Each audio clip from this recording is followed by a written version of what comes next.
ano po siya ganun. Yung tubig po dyan, may paganon na tubig, tas may paganon pababa pa rin. Magandang araw po mga kaubayan. Ako po ay nandito ngayon sa kung tutusin kalagitnaan ng Kalaharan ito po yung daan mga kaubayan na papunta doon sa New Zealand. Ngunit di po ako makapunta ngayon doon mga kaubayan kasi hindi kaya ng motor, masyado pong babaon yung gulong niya at sisimplang po ako. Kaya nandito po ako sa harap ng bagang mga kaubayan. Ito mga kaubayan, itong bundok na ito ay may makasaysayan po yan noong unang panahon.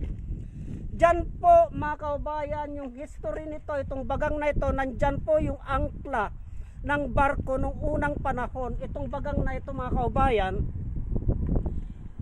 At yung, kung nyo pong nakikita yung bagang na yan mga kaubayan, ay yun po yung bagang na yun, yung maputi na yun, ay bunganga po ng kuweba yun mga kaubayan. Bunganga po ng kuweba yun. Yun. At Wait lang po. sinubukan po namin akyatin yun noon mga kaubayan. Ngunit hindi po namin napasok yun. Wait lang po. Sige. Hindi namin napasok yun mga kaubayan kasi makasaysayan po. Yang bagang na yan.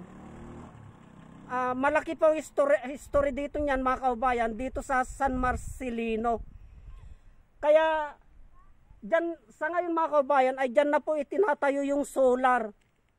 Solar po. Kaya marami pong mga tower dito yan mga kaubayan. Kalsada na po yan. Itong Kalaharan na ito, puro lahar po ito mga kaubayan. Yan, puro lahar po yan. Hanggang doon, puro lahar po yan mga kaubayan. At napapalibutan po ng kabundukan ito po. Yan. Pagbaba po dito sa kabundukan na yan mga kaubayan, pagbaba po dito ay puro lahar na po ito hanggang doon. Hanggang doon, dito po lumubog mga kaubayan. Marami pong mga baryo na lumubog dito sa lugar na ito. At akala ng mga tao dito mga kaubayan ay hindi na sila makakabangon. Yung mga tao, yung mga nakatira dito mga kaubayan ay kung saan-saan po sila napapadpad na mga lugar kasi hindi na po nila mapakinabangan itong kanilang lugar kasi puro lahar na po ito. Pero sa ngayon mga kaubayan ay ini-improve na po ito ngayon kasi nagtatayo na po ang gobyerno ng solar dyan.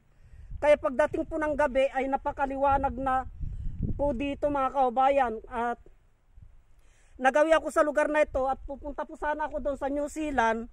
Ngunit hindi po kaya ng motor ko mga kaubayan. Hindi po kaya ng motor. Masyado pong malalim yung buhangin niya. Maliit lamang po itong motor ko mga kaubayan. Kaya sa ibang araw na po ako pupunta dito at kukuha po ako ng guide ko. Kaya tabayanan nyo po yung mga kasunod na videos nito mga kaubayan. Hanggang dito na lamang po at marami pong salamat.